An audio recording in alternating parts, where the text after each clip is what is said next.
Tonight, we begin a slow journey into the world of the samurai, not through battles or legends of war, but through silence, discipline, and the rhythm of daily life in ancient Japan.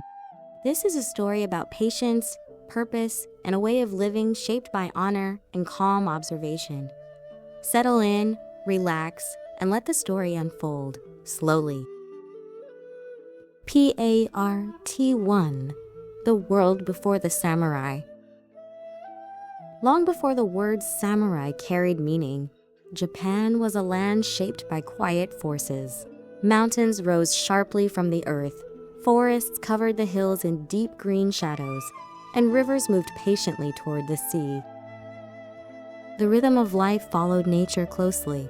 Seasons arrived without hurry, and people learned to listen rather than control. In these early centuries, Japan was not yet a unified nation. It was a mosaic of small communities, each living according to the land that surrounded them. Farmers worked the rice fields from dawn to dusk, carefully observing the sky, the rain, and the soil beneath their feet. Fishermen followed the tides, trusting the movement of the moon. Villages were modest, built from wood and earth, blending gently into the landscape rather than standing apart from it.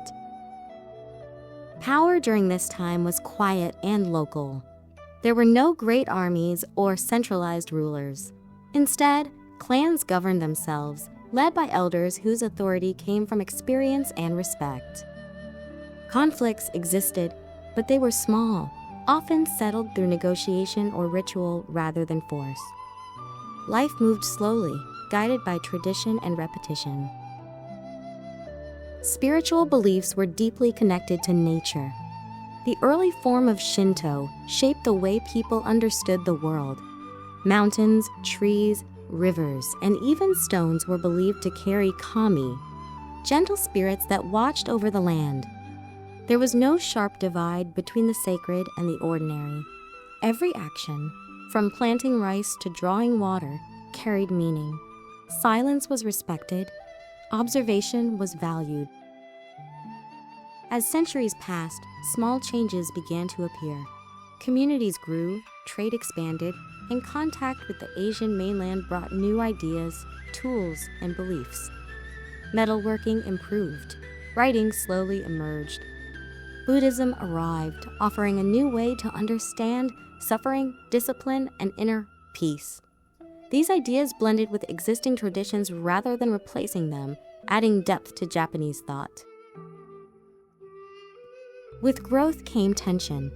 As land became more valuable and resources more contested, clans needed protection. Farmers could no longer rely solely on negotiation or ritual to resolve disputes. Someone had to stand between order and chaos, between peace and uncertainty. At first, this role was informal, strong individuals who protected their communities, guided by loyalty rather than ambition. These early protectors were not warriors in the way we imagine samurai today. They were farmers, hunters, and guards who carried weapons only when necessary. Their strength came from familiarity with the land, patience, and endurance rather than aggression. They knew the forests, the paths, the rivers. They moved quietly and observed carefully. Over time, these protectors became more organized. Families passed down responsibilities from one generation to the next. Skills were refined. Discipline was valued. Slowly, almost without anyone noticing, the foundation of a new social class was forming. A class defined not by conquest, but by duty. This was the world before the samurai. Not a world of constant war, but a world learning that peace sometimes needs protection. A world preparing, quietly and patiently, for the rise of those who would dedicate their lives to discipline, loyalty, and restraint. And as Japan continued to change, these protectors would evolve into something more defined, more structured, and more symbolic. The age of the samurai was approaching, not with noise, but with silence. Part 2: the birth of the warrior class. As the centuries passed, Japan continued to change in slow and subtle ways. The land remained the same, mountains standing in quiet permanence, forests whispering with the wind, rivers tracing familiar paths. But human society grew more complex. Villages expanded, families multiplied, and the bonds between clans became both stronger and more fragile. With growth came responsibility, and with responsibility came the need for protection. In the early stages, those who defended the land were not separated from everyday life. A man might tend rice fields during the day and guard his village at night. Weapons were simple and rarely displayed. Strength was measured not by aggression, but by reliability. A protector was someone who could be trusted to remain calm when others felt fear. Someone who understood when to act and when to remain still. Over time, these protectors began to train more deliberately. What had once been instinctive movements became practiced skills.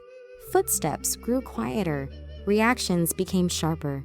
Awareness of surroundings deepened. Training was not loud or theatrical.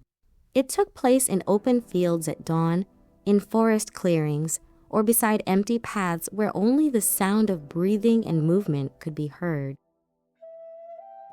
As families recognized the importance of these skills, they began passing them down through generations. A father taught his son not only how to use a weapon, but how to carry himself with restraint. A mentor showed his student that discipline began with the mind long before it reached the body. Slowly, a way of life began to take shape, one built around service, loyalty, and self-control. During this period, Japan's political structure also evolved. Powerful families gained influence over larger territories. These early lords relied on loyal followers to protect their lands and manage disputes. In return, they offered shelter, food, and a sense of belonging. This exchange created a new relationship, one based on mutual obligation rather than fear. The protectors who served these lords became more specialized.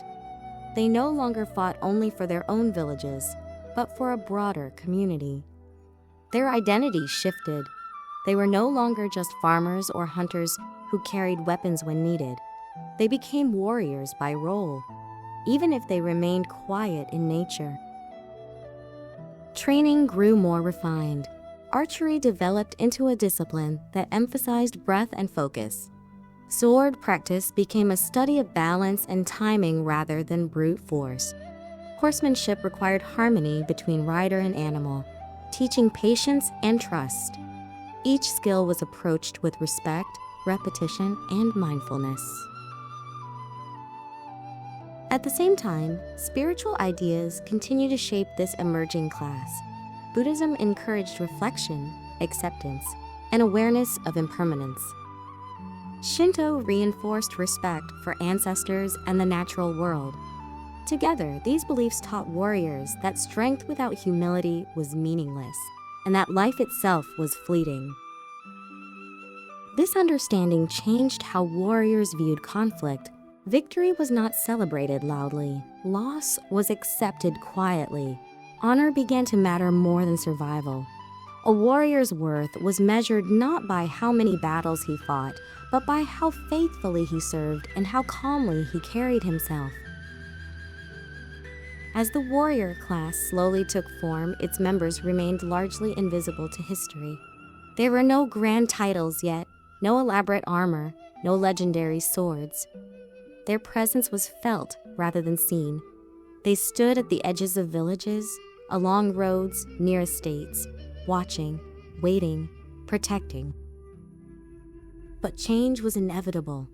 As power concentrated and rivalries grew, these warriors would be called upon more often. Their role would expand, their identity would solidify, and their way of life would begin to define an entire era of Japan's history. The samurai, though not yet named, were beginning to exist. And as their presence became more essential, their daily lives would become shaped by discipline, routine, and silence, a rhythm that would guide them from dawn until nightfall. Part 3. A morning in a samurai household. The day begins before the sun rises. In a quiet samurai household, there is no sudden movement, no loud sound to announce the morning. Instead, awareness comes gently, like light slowly spreading across a dark room. The house rests in stillness, built of wood and paper, breathing softly with the night air. Outside, the first birds begin to stir, their calls distant and calm. A samurai wakes without alarm. Years of discipline have trained the body to rise naturally, guided by habit rather than urgency. He sits up slowly, taking a moment to breathe, to feel the weight of the coming day. There is no rush. Time is respected here. The morning is not something to be conquered, but something to enter with care. Sliding doors open silently. Cool air moves through the room, carrying the scent of earth and dew. The samurai washes his face with cold water, letting the chill sharpen his senses. This small ritual is not about comfort. It is about clarity. Each movement is deliberate, each gesture refined through repetition. In another part of the house, life awakens just as quietly. A wife prepares the morning meal with simple efficiency. Rice is rinsed and set to cook. Water is heated. No words are exchanged yet. Silence is not emptiness. It is shared understanding. Children, if present, are taught from an early age to move softly, to observe before speaking, to learn by watching. The household gathers briefly to eat. The meal is modest: rice, perhaps a little fish, vegetables preserved from the previous season. There is no excess. Gratitude is expressed without ceremony. Food is fuel, but also a reminder of dependence on nature and effort. Nothing is wasted. After eating, the samurai prepares for the day. His clothing is simple, clean, and functional. Each layer is put on in the same order, every morning, without variation. This repetition builds focus. The mind settles into routine, free from unnecessary decision. The sword is checked, not admired, not displayed, but acknowledged. It is a responsibility, not an ornament. Before leaving, the samurai may spend a few moments in quiet reflection. Some kneel before a small shrine, offering a brief prayer to ancestors or local spirits. Others sit in stillness, eyes lowered, breathing slowly. These moments are not dramatic. They are private, grounding the warrior before stepping into the world. Outside, the village is beginning to wake. Smoke rises gently from rooftops. Farmers move toward the fields. The sound of footsteps on earth blends with the wind through trees. The samurai walks without drawing attention. His presence is calm, steady. He does not need to announce who he is. His role is understood. This morning routine repeats day after day, season after season. It is not exciting, but it is powerful. Through these small, quiet actions, discipline is built, character is shaped. The samurai learns that strength does not come from sudden moments of intensity, but from consistency and restraint. There are no battles this morning, no urgent calls, and yet, the samurai is always preparing. Every breath, every step, every silent moment is part of training. The household remains behind him, returning to its own rhythm, secure in the knowledge that protection does not need to be loud to be effective. As the sun finally rises above the horizon, casting soft light across the land, the samurai continues on his path. The day has begun, not with noise or force, but with balance. And as the hours unfold, the true nature of training will reveal itself, not as struggle, but as patience practiced over a lifetime. Part 4. training without noise. Training for a samurai does not begin with loud commands or visible effort. It begins long before the body moves, in the way attention settles into the present moment. As the morning advances and the sun climbs slowly above the hills, the samurai arrives at a familiar place, an open field bordered by trees, or a quiet clearing where the ground has been worn smooth by years of practice. This space is not marked by walls or banners. It does not need them. Its meaning exists through repetition. The samurai stands still for a moment, feet grounded, posture relaxed but aligned. He listens, the sound of wind moving through leaves, the distant call of birds, the faint rhythm of life continuing elsewhere. These sounds are not distractions. They are part of training. Awareness begins by accepting everything that exists in the moment. Movement starts slowly. There is no sudden burst of energy. Muscles warm through controlled stretches, each one performed with precision. Balance is tested, weight shifting from one foot to the other over and over again. This repetition is not boring to the samurai. It is reassuring. Through repetition, the mind becomes quiet. Sword practice follows, but without drama. The blade is drawn smoothly, held with respect rather than aggression. The samurai practices basic cuts, again and again, each one identical to the last. There is no opponent, only form. Each motion is observed carefully. The angle of the wrist, the position of the shoulders, the alignment of breath with movement. Breathing is central to everything. Inhale, exhale. The sword moves not because of strength, but because of timing. A cut performed too quickly lacks control. Too slowly, and it loses purpose. The correct moment exists between these extremes, and finding it requires patience. Training often lasts for hours, not because intensity is high, but because attention is sustained. Sweat forms gradually. Muscles tire, but the mind remains focused. When mistakes appear, they are not met with frustration. They are simply noticed and corrected.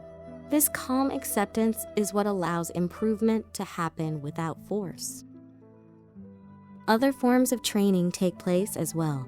Archery teaches stillness more than power.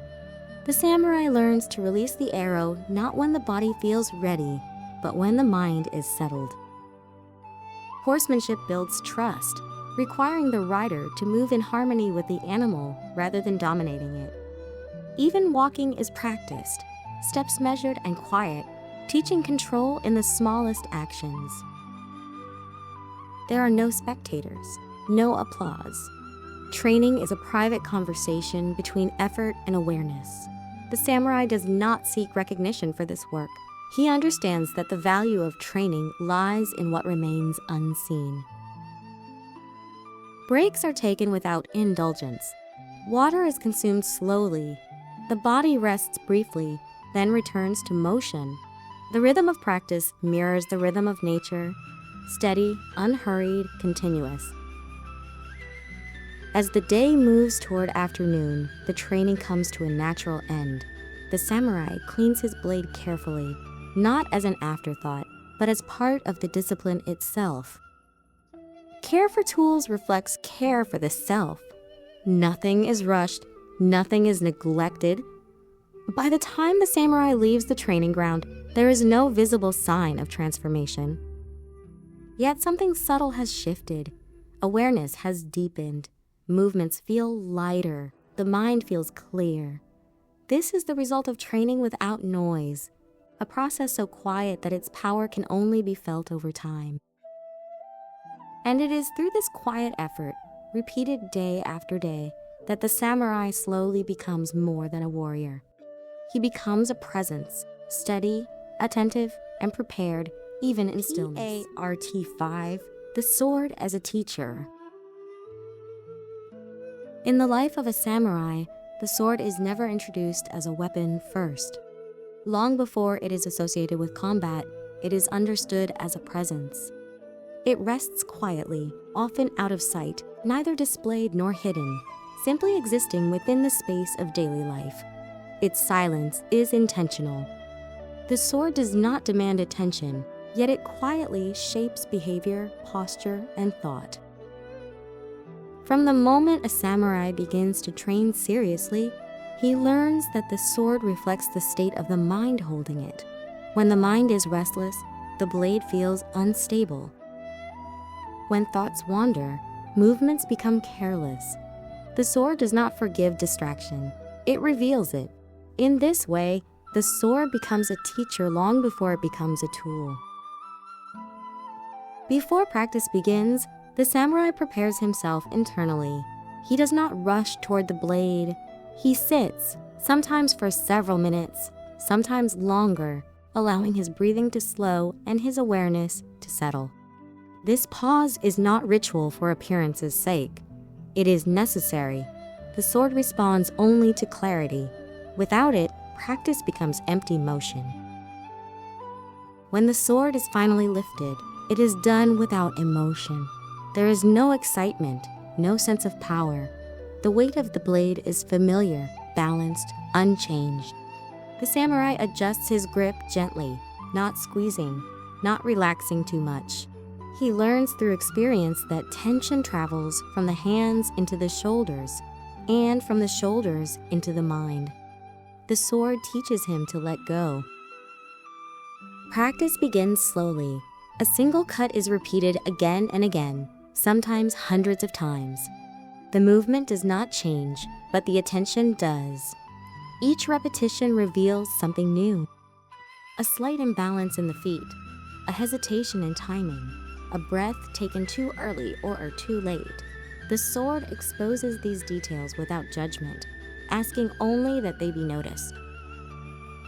The samurai learns that strength is not what moves the blade efficiently. When force is applied, the cut becomes rough, uncontrolled. When the body is aligned and the breath steady, the sword seems to move on its own. This lesson extends far beyond training. It teaches the samurai that effort without awareness leads to exhaustion, while calm attention creates effectiveness. There are days when practice feels heavy. The sword feels resistant, unresponsive. On these days, the samurai learns another lesson. Frustration does not improve skill. The sword cannot be forced into cooperation. Instead, the samurai slows down, simplifies his movement, returns to basics. Often, the difficulty fades once impatience is released. Caring for the sword is as important as wielding it. At the end of the day, the samurai cleans the blade carefully, removing moisture, dust, and traces of use. This process is slow and methodical. The cloth moves gently along the steel. The blade reflects light softly, revealing its surface without distortion. This moment is quiet, almost meditative. During this care, the samurai reflects, not intentionally, but naturally. The movements invite thought. The day replays itself. Actions, words, moments of attention, and moments of distraction. The sword does not judge these reflections. It simply accompanies them. In this way, maintenance becomes part of training. Over the years, the relationship between samurai and sword deepens. The sword becomes a mirror, reflecting emotional states as clearly as physical ones. When the samurai is calm, the blade feels light. When the samurai is troubled, the blade feels awkward. This teaches an important truth. The obstacle is rarely external. The sword also teaches restraint. Possessing the ability to harm does not create the need to act.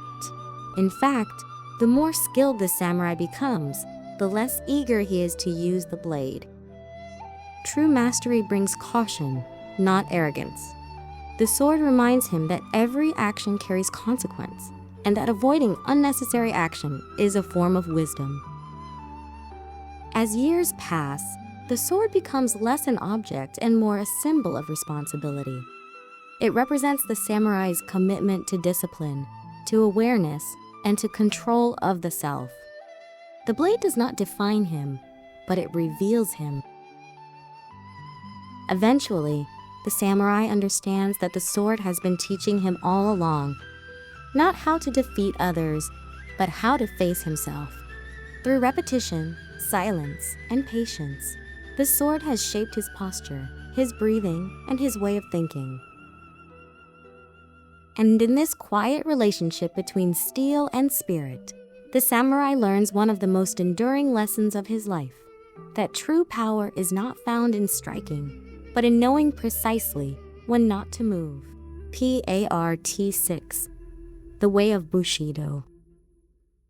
The Way of Bushido does not announce itself loudly. It does not arrive as a doctrine written on paper or a list of rules to be memorized.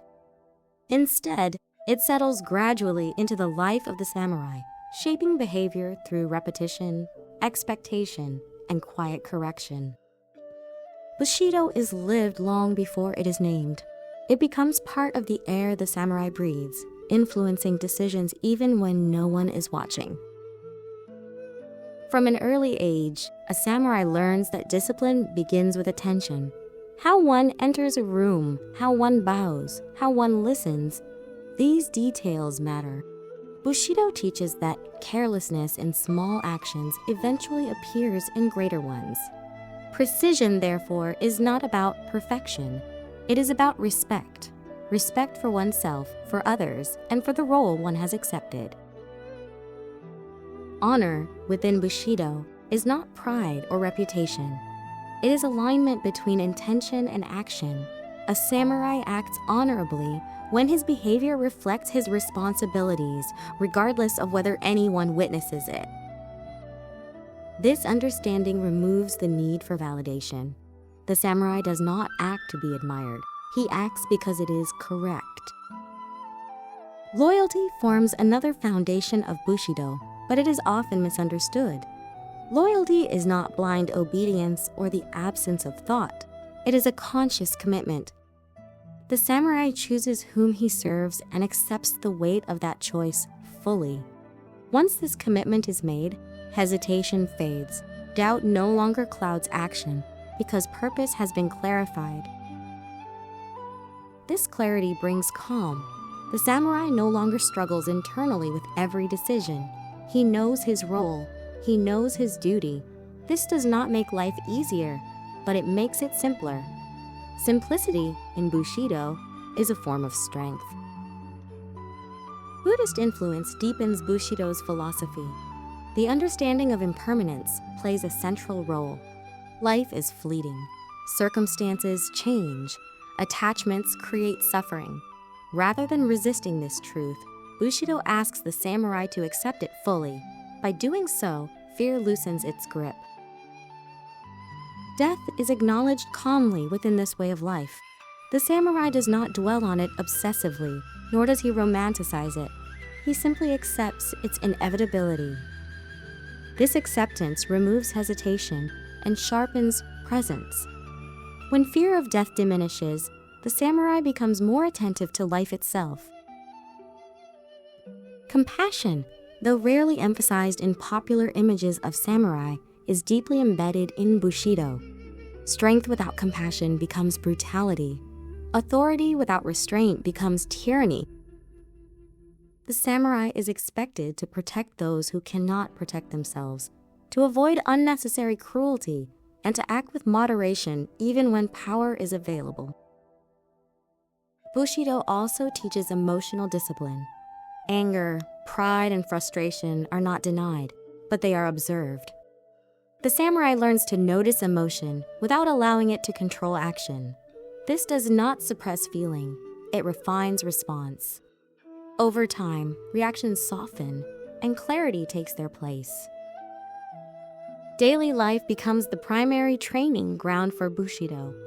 Mundane tasks are performed carefully. Repetition is embraced. When boredom arises, it is treated as another state to observe rather than escape. Through this approach, even simple actions become meaningful. Failure is inevitable, and Bushido does not ignore this reality. The samurai stumbles, makes poor choices, loses balance. What matters is not the absence of failure, but the response to it. Reflection follows, correction follows. The path continues. Over many years, Bushido reshapes the samurai's presence. His speech becomes measured. His movements become economical. Others sense reliability in him, even if they cannot name it. This presence is not cultivated deliberately. It emerges naturally from internal order. Bushido does not promise peace in the external world. Conflict remains. Change continues. What it offers instead is stability within uncertainty, a way to remain centered as circumstances shift. As time passes, Bushido becomes less about conscious effort and more about instinct. Decisions arise naturally. Responses feel appropriate without calculation. The way has been internalized. In the end, Bushido is not something the samurai follows. It is something he lives, quietly, consistently, without needing to explain it. And as this way of life deepens, the samurai learns that true discipline is not rigid. It is adaptable, attentive, and alive, moving with the world rather than resisting it. Part 7. Silence, Discipline, and Honor. Silence holds a special place in the life of a samurai. It is not emptiness, and it is not avoidance. Silence is presence without distraction. From early training onward, the samurai learns that words are often unnecessary, and that clarity emerges more easily when the mind is not crowded by constant sound. In daily life, silence appears everywhere. During meals, conversation is brief and purposeful. During travel, footsteps replace speech. Even in moments shared with others, silence is not awkward. It is understood. Through silence, attention sharpens.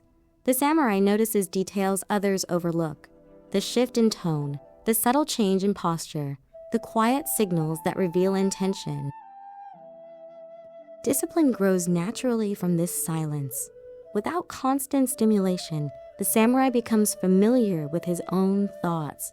He notices impatience as it arises. He observes distraction without immediately acting on it. Discipline, in this sense, is not forceful control. It is steady awareness, the ability to remain with an experience without fleeing from it. Daily routines reinforce this discipline. Rising at the same hour, training at the same places, repeating the same movements countless times. To an outsider, this may seem restrictive. To the samurai, it is freeing. Routine removes unnecessary choices. With fewer decisions to make, the mind becomes calm and focused. Honor emerges quietly from this disciplined life. It is not declared or defended. It is demonstrated through consistency. A samurai keeps his word because his word reflects his inner order. Breaking it would create imbalance, not shame. Honor, therefore, is not imposed by others. It is maintained internally. In moments of difficulty, silence becomes a refuge. When emotions surge, the samurai does not rush to express them. He allows them to rise and fall without interruption. This restraint prevents regret. Many conflicts dissolve simply because they are not fed with reaction. Silence also shapes relationships. Between teacher and student, instruction is often minimal. A correction may come as a gesture, a look, or a brief phrase. The student is expected to observe carefully and learn independently. This method builds responsibility. Knowledge is not handed over. It is earned through attention. Honor extends to how the samurai treats others, especially those with less power. Courtesy is maintained even when authority could excuse harshness. This restraint is deliberate. To misuse power would be a failure of discipline. The samurai understands that how he acts when no one challenges him reveals his true character. Over time, silence changes how the samurai experiences the world. Noise feels heavier. Excess speech feels draining. The samurai begins to prefer simplicity, not out of rejection, but out of clarity. He sees that much of what fills the world is unnecessary. This does not make the samurai distant or cold. On the contrary, it often deepens connection. When he speaks, his words carry weight. When he listens, others feel heard. Silence gives space for meaning to emerge naturally. There are moments when silence is tested: insult, misunderstanding, provocation. In these moments, discipline becomes visible. The samurai pauses, breath steadies, response is chosen carefully. Often, the strongest action is no action at all. Honor also requires acceptance of consequence. When mistakes are made, silence is not used to hide them. Responsibility is taken directly without defense or excuse. This acceptance strengthens trust and preserves internal balance. As years pass, silence becomes less a practice and more a state. The samurai no longer seeks quiet, he carries it. External noise no longer disturbs internal order. This steadiness becomes his defining presence. In this way, silence, discipline, and honor are not separate qualities. They support one another. Silence creates awareness. Awareness strengthens discipline. Discipline sustains honor. And through this quiet integration, the samurai learns that true strength does not need to be announced. It is felt steadily in the calm space between actions. Part 8: The Samurai and Nature. For the samurai, nature is not something separate from daily life. It is not admired from a distance or visited occasionally. It is lived within, observed continuously, and respected instinctively. From childhood onward, the samurai grows up surrounded by mountains, forests, rivers, and changing skies, learning to read them as carefully as he reads his own breath. Each season shapes the rhythm of life. Spring arrives softly, marked by the return of warmth and the delicate blooming of cherry blossoms. These flowers last only a short time, and the samurai observes them without attachment. Their brief beauty becomes a quiet lesson in impermanence. Nothing is meant to remain unchanged, and resisting this truth only creates suffering. Summer brings intensity. The air grows heavy, insects fill the evenings with sound, and training becomes more demanding. Sweat is accepted without complaint. Heat is not an enemy to be fought, but a condition to be endured. The samurai learns to regulate breath, conserve energy, and move efficiently. Nature teaches adaptation rather than resistance. Autumn slows everything down. Leaves change color, drifting gently to the ground. Harvests are gathered. The pace of life becomes reflective. The samurai senses the passing of time more clearly during these months. Training continues, but with a quieter tone. Movements soften. Reflection deepens. Winter introduces stillness. Snow covers paths and fields. Sound is absorbed by the landscape. In this silence, the samurai's inner world becomes more visible. Cold sharpens awareness. Each step must be deliberate. Each breath feels more present. Nature strips life down to essentials, reminding the samurai of simplicity. Beyond seasons, the samurai observes smaller changes: the direction of wind, the movement of clouds, the sound of rain on wooden roofs. These details inform decisions, timing, and mood. Nature is not random. It follows patterns, and the samurai learns to notice them. Training often takes place outdoors, reinforcing this connection. Uneven ground teaches balance. Wind teaches adjustment. Rain teaches patience. The samurai understands that controlled environments create limited skill. True readiness requires adaptability. Nature also influences the samurai's mindset. Mountains inspire steadiness. Rivers teach flow. Trees demonstrate resilience through flexibility. These lessons are absorbed quietly, without instruction. The samurai does not need to name them to learn from them. During moments of rest, the samurai may sit outdoors, observing without expectation. This observation is not passive. It sharpens attention and calms the mind. Watching nature move without interference becomes a form of meditation. This relationship fosters humility. Surrounded by forces larger than himself, the samurai understands his place within a greater order. Control is limited. Cooperation is essential. This awareness prevents arrogance and encourages restraint. Even architecture reflects this bond. Homes are built to allow light, air, and sound to pass through. Gardens are designed not to dominate nature, but to frame it. Stones, water, and plants are arranged to suggest harmony rather than control. As years pass, the samurai's movements begin to resemble the natural world he observes. Calm, efficient, responsive. He learns that true strength does not oppose nature, it aligns with it. Through this constant exposure, nature becomes both teacher and companion. It offers endless lessons without words, shaping the samurai's presence quietly over a lifetime.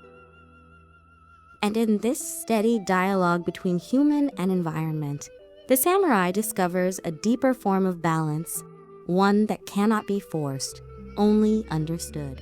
Part 9: Calligraphy, Poetry, and Thought. Beyond physical discipline and silent observation, the samurai cultivates the inner world through thought, writing, and reflection. These practices are not separate from his life as a warrior. They complete it. Without them, strength would lack direction and discipline would become empty. Calligraphy holds a special place in this quiet cultivation. The samurai approaches brush and ink with the same mindset he brings to training. Before the first stroke is made, he settles his breathing. The paper waits patiently. The brush does not move until intention is clear. In calligraphy, hesitation cannot be erased. Each mark remains. This teaches commitment. Once an action begins, it must be carried through with awareness. The movement of the brush mirrors the movement of the body. Too much tension creates stiffness. Too little creates uncertainty.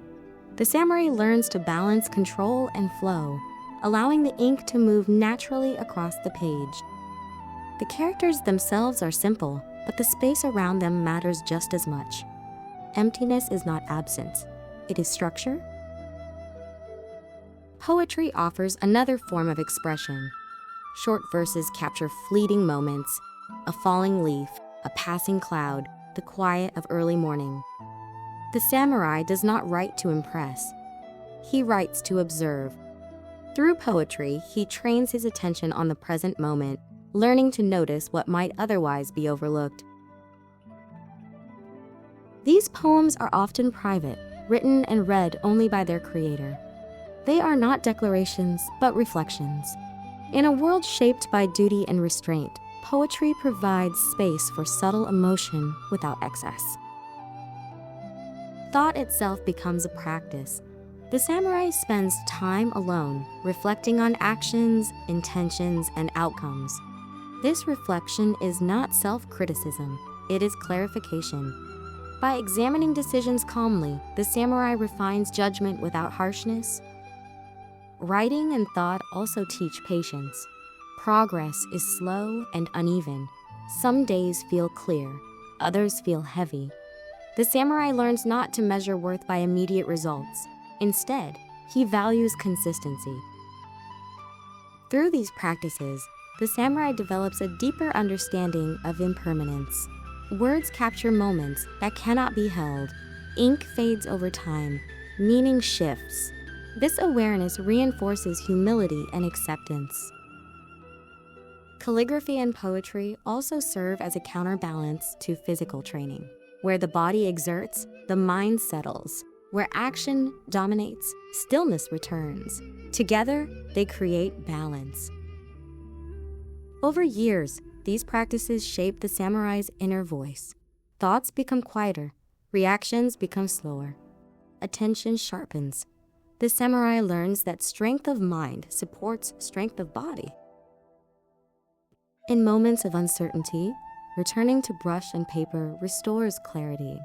The simple act of writing reconnects the samurai to rhythm and intention. Through calligraphy, poetry, and quiet thought, the samurai nurtures a form of wisdom that cannot be forced or displayed. It grows slowly, invisibly, shaping the way he moves through the world.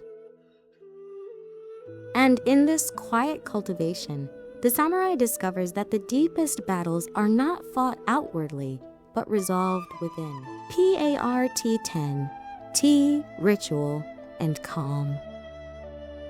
In the life of a samurai, ritual creates order where uncertainty might otherwise grow. Among all rituals, the practice of tea holds a unique place. It is simple, quiet, and deliberate, yet deeply meaningful. Tea is not consumed casually. It is prepared, offered, and received with full attention. In this practice, every movement matters, and nothing is rushed. The tea room itself reflects this mindset. It is often small, uncluttered, and softly lit. The entrance is low, requiring those who enter to bow naturally, reminding them to leave status and tension behind. Inside, the air feels still. The outside world fades, replaced by a space designed for presence. Before tea is prepared, there is a pause. Utensils are arranged carefully. Each object has a place and a purpose. The samurai observes these tools, the bowl, the scoop, the kettle, not as possessions, but as participants in the ritual. Their simplicity is intentional. Nothing draws attention to itself. Harmony is created through restraint. The act of making tea unfolds slowly. Water is heated, not hurried. The sound of it approaching a boil is listened to, not ignored. The samurai measures the tea with care, neither excessive nor minimal. Precision here is not about perfection, but balance. As the tea is whisked, movement remains steady and controlled. The wrist stays relaxed.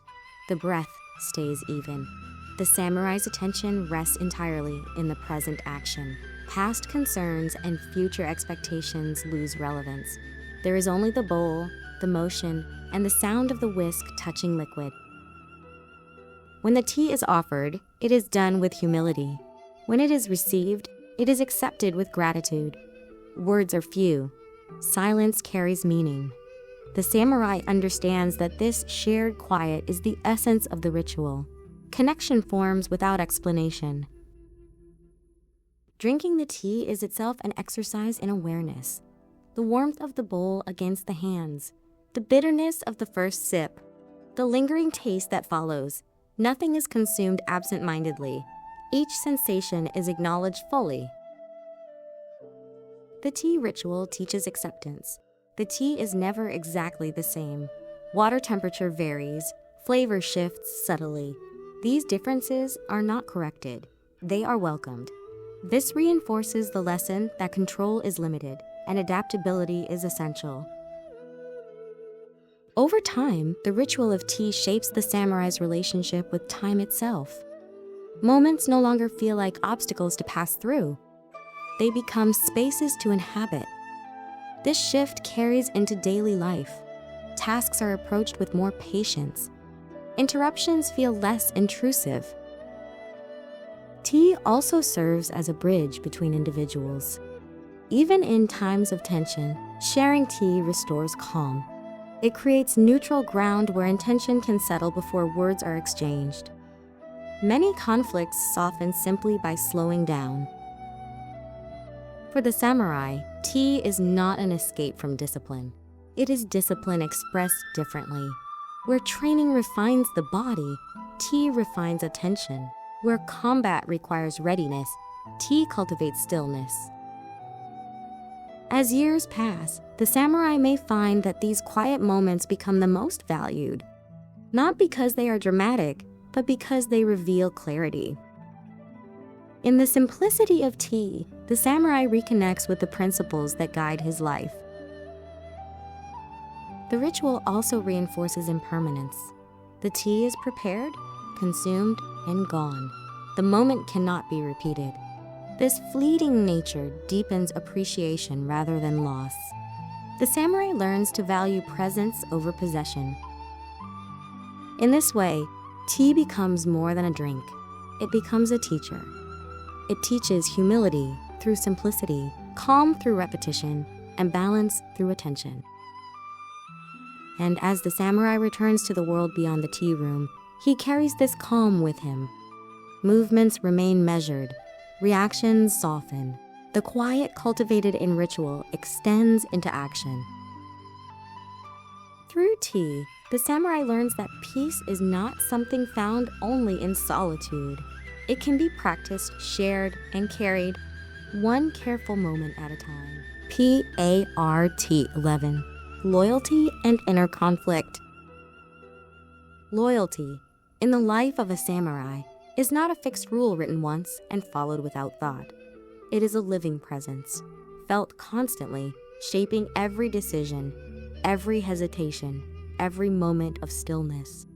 From the outside, loyalty appears solid and unchanging. From within, it moves quietly, adjusting itself to circumstance, time, and awareness. The samurai grows into loyalty slowly. As a child, he learns its surface meaning: obedience, respect, service. These lessons are repeated through routine and example. Over time, however, loyalty deepens beyond instruction. It becomes internalized. The samurai no longer asks when to be loyal. He feels it as part of his structure, like breath or posture. Yet, loyalty carries weight. To serve is to accept responsibility for outcomes beyond personal control. Orders may come that challenge comfort, safety, or belief. In these moments, the samurai does not react immediately. He pauses. This pause is not hesitation born of fear, but space created for understanding. Inner conflict often arises in silence. It does not announce itself through emotion alone, but through subtle discomfort, a tightening in the chest, a restless night, a recurring thought that returns without invitation. The samurai notices these signs without judgment. Awareness itself is the first form of discipline. Conflicts of loyalty are rarely simple.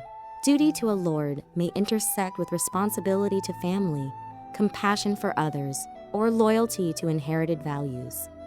These layers overlap, sometimes aligning, sometimes pulling apart. The samurai learns that clarity does not always come quickly. Patience becomes essential. When uncertainty persists, the samurai returns to stillness.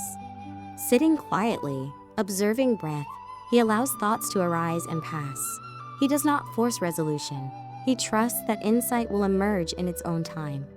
This trust reduces inner resistance, allowing tension to soften naturally.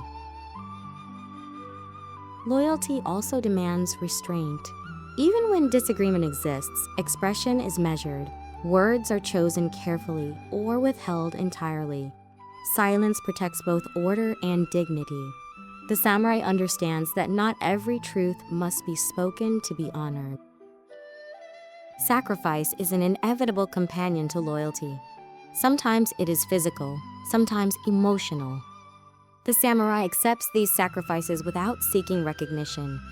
To expect acknowledgement would shift the focus inward, away from service. Acceptance keeps loyalty clean and unburdened. Over time, inner conflict refines judgment. The samurai becomes more attentive to consequence, more aware of subtle impact. Action becomes precise, not impulsive. This precision builds trust, both from others and within oneself. There are moments when loyalty requires enduring misunderstanding. Decisions made in quiet may be misread by those who see only the surface. The samurai carries this without defense. His concern remains alignment, not approval. As years pass, the samurai becomes familiar with internal tension. it no longer feels threatening. He recognizes it as a signal for attention rather than alarm. This familiarity creates stability. The inner world becomes navigable. Loyalty matures into steadiness. The samurai no longer struggles to uphold it. It supports him rather than constrains him. Through long practice, loyalty aligns with identity rather than opposing it. Eventually, the samurai understands that inner conflict does not weaken loyalty. It deepens it. Through reflection, patience, and restraint, loyalty becomes flexible enough to endure change without breaking. In this quiet balance between duty and self, the samurai discovers a form of strength that does not rely on certainty. It rests in commitment, awareness, and acceptance. And through this ongoing, silent dialogue within, loyalty becomes not a burden to carry, but a path to walk, steady, deliberate, and enduring. Part 12, The Lord and the Warrior. The relationship between the Lord and the samurai is built on more than command and obedience. It is shaped by time, trust, and an unspoken understanding that grows through years of shared experience. This relationship defines the structure of the samurai's world, offering both stability and complexity. From the first moment a samurai enters service, he becomes part of something larger than himself. His presence contributes to the order of the household, the security of the land, and the continuity of tradition. The Lord, in turn, represents authority, responsibility, and continuity. This connection is not formed instantly. It develops slowly through consistent action rather than words. The samurai observes his lord carefully, not out of suspicion, but out of respect. Tone, timing, and demeanor are noted. Understanding the Lord's nature allows the samurai to serve effectively without constant instruction. Anticipation becomes a form of loyalty. In daily life, the relationship remains restrained. Praise is rare. Correction is subtle. The samurai does not expect acknowledgement for fulfilling his role. Service itself is its own reward. This absence of emotional exchange preserves clarity and prevents dependency. Trust is earned quietly. It grows through reliability, being present when needed, acting without hesitation, maintaining composure under pressure. Over time, the Lord comes to rely on the samurai not for brilliance, but for steadiness. Consistency outweighs display. There are moments when the samurai is called upon to act without explanation. In these moments, loyalty manifests as readiness. Questions are unnecessary.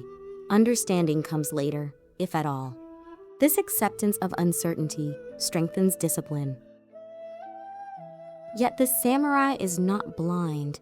He recognizes that lords are human. They carry doubt, ambition, and burden. Awareness of this humanity deepens the samurai's sense of responsibility. Service becomes protective rather than mechanical. At times, distance exists. The samurai may never know his lord personally. Still, loyalty remains intact. The relationship is defined by role rather than intimacy. This separation preserves order and reduces emotional conflict. When a lord acts wisely, the samurai feels alignment. When mistakes occur, the samurai absorbs the consequences without complaint. Responsibility flows downward, and acceptance maintains stability. As years pass, the samurai's identity becomes inseparable from service. This is not loss of self, but transformation. The self adapts to its role, finding meaning in contribution rather than recognition. There are rare moments when the samurai is consulted. These moments are not taken lightly. Words are chosen carefully. Advice is offered without insistence. The final decision always rests with the Lord. This balance between proximity and distance sustains order. Too much familiarity erodes authority. Too much separation weakens trust. The samurai learns to walk this narrow path calmly. Through service, the samurai gains perspective. Personal desires fade in importance. The stability of the whole becomes the guiding principle. This shift reduces inner conflict. Eventually, the relationship becomes less about two individuals and more about continuity. Roles persist even as people change. The samurai serves the position as much as the person. In this quiet structure, the samurai finds grounding. The world feels ordered. Purpose becomes clear. Through serving another, the samurai discovers direction within himself. And in this steady exchange between lord and warrior, loyalty becomes lived experience rather than abstract ideal, shaping each day with calm, deliberate intention. Part 13, The Shadow of War. War, for the samurai, is rarely a constant presence, yet it is never truly absent. Even in times of peace, its shadow remains. It influences training, shapes behavior, and quietly informs every decision. The samurai does not live in fear of war, but in awareness of its possibility. Preparation begins long before conflict appears. Training continues during calm periods, not out of anticipation, but out of responsibility. The samurai understands that readiness is maintained, not summoned. Muscles remember what the mind practices consistently. The shadow of war affects daily rhythm. Equipment is maintained regularly. Armor is cleaned and inspected.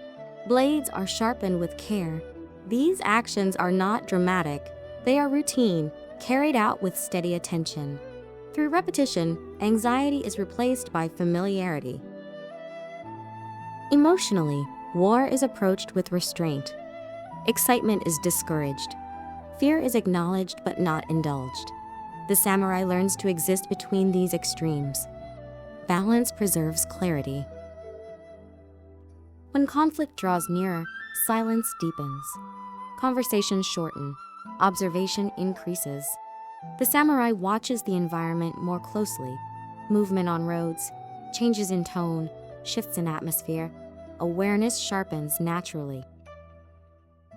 The samurai does not romanticize battle. He understands its cost. Loss is inevitable. Victory is never clean. This understanding tempers expectation and prevents reckless behavior. The goal is not glory, but stability. Inner preparation becomes as important as physical readiness. The samurai reflects on impermanence. He accepts uncertainty. This acceptance does not erase fear, but it prevents paralysis. The mind remains flexible. As the possibility of war grows, relationships shift subtly. Goodbyes become quieter. Interactions gain weight. The samurai does not dwell on outcomes. Presence becomes more deliberate. During conflict, time feels different. Moments stretch. Attention narrows. Training reveals its value not through complexity, but through simplicity. Movement becomes efficient. Thought becomes direct. After battle, silence returns. Reflection replaces action. The samurai examines his conduct without self-indulgence. Responsibility is accepted where needed. Learning continues. The shadow of war lingers even after peace resumes. Memory shapes caution. Loss deepens humility. The samurai carries these experiences without display. Over time, war becomes less an event and more a teacher. It reinforces discipline, clarifies values, and sharpens awareness of impermanence. Through this ongoing presence, the samurai learns to live fully without denial, embracing calm not because danger is absent, but because it is understood. And in this balance between peace and preparation, the samurai finds steadiness, walking forward with quiet resolve, regardless of what may come.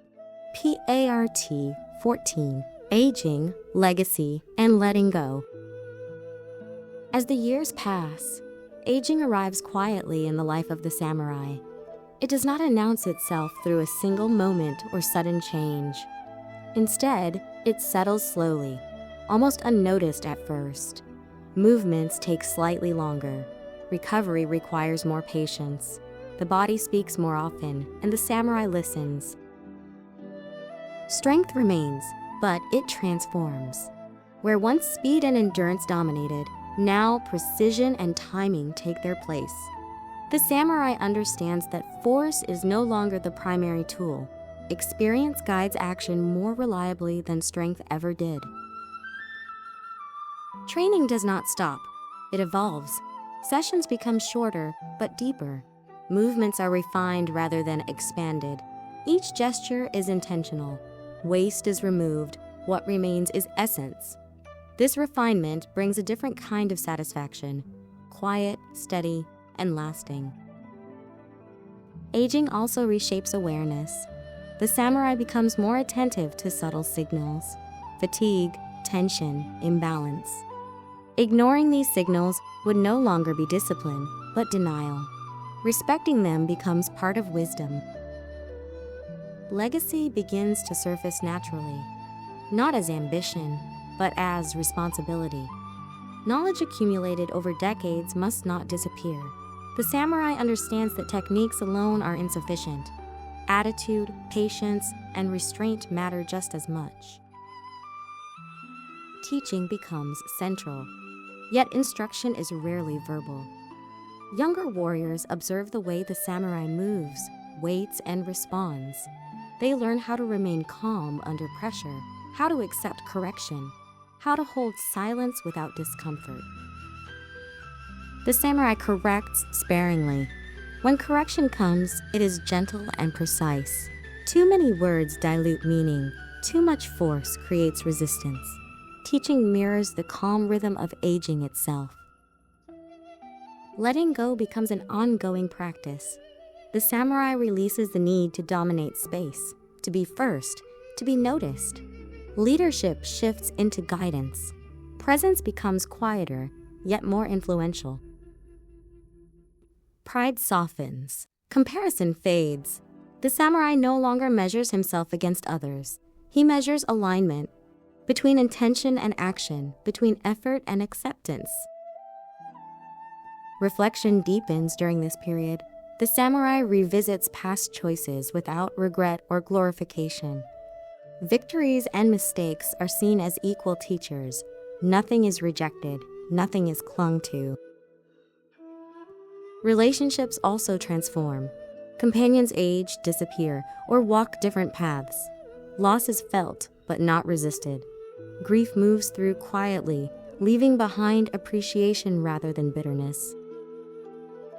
Silence becomes more familiar than sound. The samurai spends longer periods alone, not out of isolation, but contentment. Solitude no longer feels empty. It feels complete.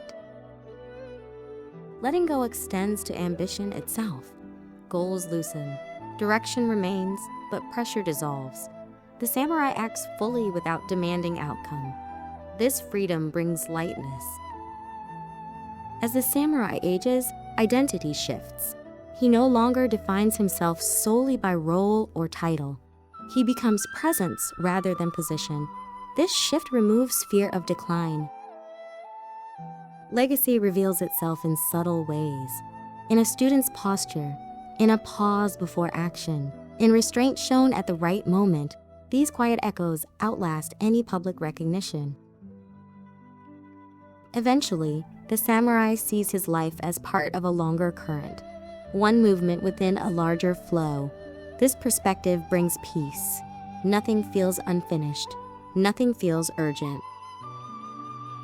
Aging, legacy, and letting go merge into a single understanding that influence does not require force, and meaning does not require permanence. And in this gentle slowing, the samurai discovers a final balance where effort and rest, action and stillness, presence and absence exist without conflict. PART 15. the quiet path. As the samurai reaches the later stages of his life, the path ahead no longer feels uncertain. It feels quiet, not empty, not finished, but settled. The urgency that once shaped every movement has softened, replaced by a steady presence that no longer seeks confirmation. The quiet path is not chosen suddenly. It reveals itself gradually through years of repetition, reflection, and acceptance. The samurai no longer measures progress by advancement or recognition. Progress is felt internally as ease, clarity, and balance. Daily life becomes simpler.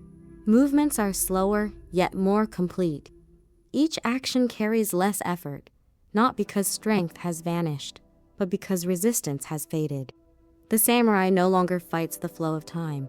He moves with it. Morning arrives gently. The samurai wakes without urgency. Breath settles naturally. The body responds without protest. There is no need to rush toward purpose. Purpose is already present. Training, though reduced, continues as a form of alignment rather than preparation. Movements are familiar. The body remembers without instruction. Each gesture connects past and present seamlessly. Silence surrounds these moments, not enforced silence, but chosen quiet. Sounds are fewer, yet clearer. Wind against wood, footsteps on stone, the rhythm of breath, these details anchor attention. Reflection becomes effortless. The samurai no longer revisits the past to judge it. He observes it as part of a complete landscape. Success and failure dissolve into experience. Each moment contributed something necessary. Relationships settle into ease. Expectations disappear. Conversations shorten, yet deepen. Presence replaces explanation. Those who share space with the samurai feel calm without knowing why. The quiet path also carries acceptance of endings. Strength fades gradually. Roles change. The samurai no longer resists these transitions. He understands that holding too tightly disrupts balance. Letting go becomes natural. Titles, duties, and responsibilities are released without bitterness. The samurai steps aside smoothly, allowing continuity to unfold without interruption. Legacy no longer concerns him. Influence has already taken root. It exists in gestures repeated by others, in attitudes mirrored unconsciously, in pauses held at the right moment. The samurai becomes less visible, yet more present, less active, yet more aligned. His absence from action does not weaken the world around him, it stabilizes it. Nature continues to accompany this final stage. Seasons pass as they always have. Blossoms fall, snow settles, rain returns. The samurai observes without attachment, recognizing himself within these cycles. Even thought slows. Questions dissolve. Certainty is no longer required. The samurai rests comfortably within not knowing.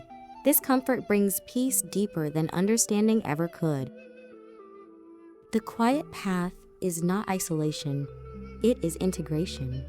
The samurai no longer stands apart from life, he exists within it fully, without friction. As time stretches gently forward, presence remains steady, breath flows, attention rests. Nothing needs to be added, nothing needs to be removed. In this final rhythm, the samurai understands that the path was never about mastery, conflict, or victory. It was about alignment, about learning when to act, when to wait, and when to let go. The quiet path does not end. It simply continues without demand. And in this continuation, the samurai rests, not because the journey is over, but because it has become complete. Thank you for listening to this final part of our journey through the way of the samurai. This chapter marks the end of this series, but not the end of the story. there is always more to explore, more quiet paths to follow, and more histories to listen to slowly. If you enjoyed this episode and found calm in this story, feel free to like the video